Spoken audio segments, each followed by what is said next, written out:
download the revision guides which accompany these videos, head over to www.mrbruff.com.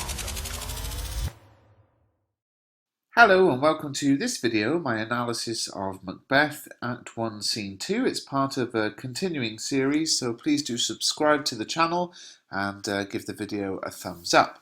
So like Scene 1, this scene gives us important information to help us understand the rest of the play.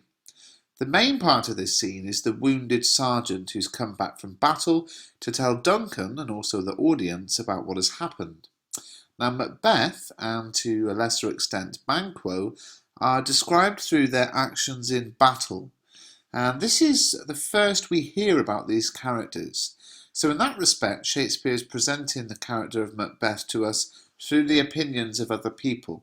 It's quite interesting when analysing any text, looking at character, to think about a number of things. Number one, how do they act?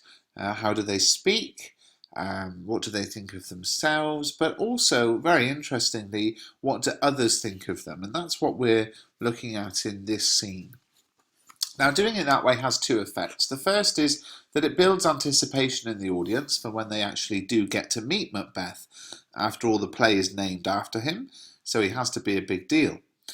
The second effect, though, is it shows the audience how well respected Macbeth is by the other characters in the play, the other noblemen in Scotland.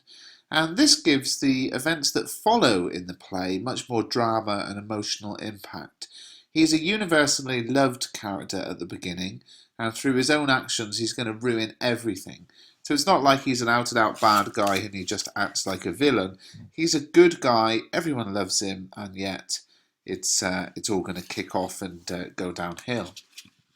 The Bloody Sergeant describes Macbeth in a number of ways. He describes him as brave, he says he deserves that name, and he goes on to tell Duncan about how Macbeth was so skilled in battle that his sword didn't even have time to cool down from all the blood he was spilling, and that it smoked with bloody execution.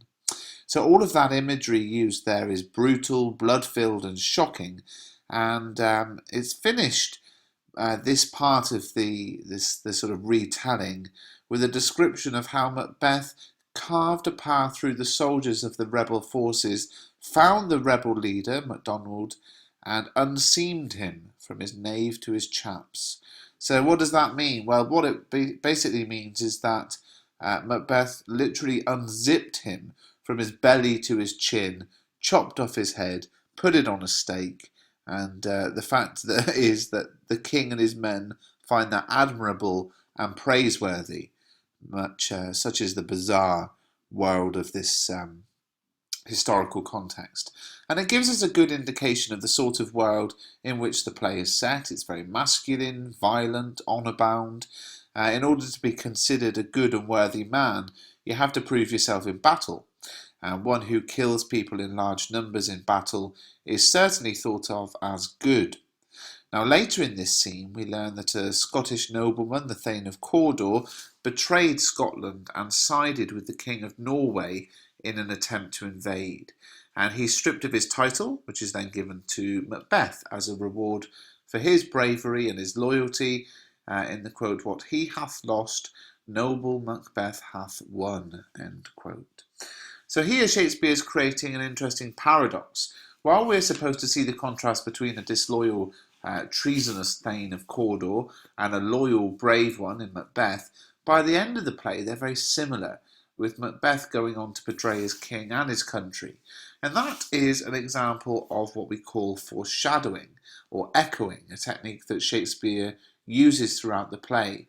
Foreshadowing is where something happens in a text. It doesn't have to be a play, it can be any text, that hints at something that is to come. And of course the treason from the Thane of Cawdor foreshadows what Macbeth himself will go on to do. One of the last lines in this scene reinforces how brutal this world is and how low a value is put on life. Duncan orders Cawdor's death in 5 words. Go, pronounce his present death. There's no show or ceremony. It's done in a matter of seconds with no sentimentality or inquiry.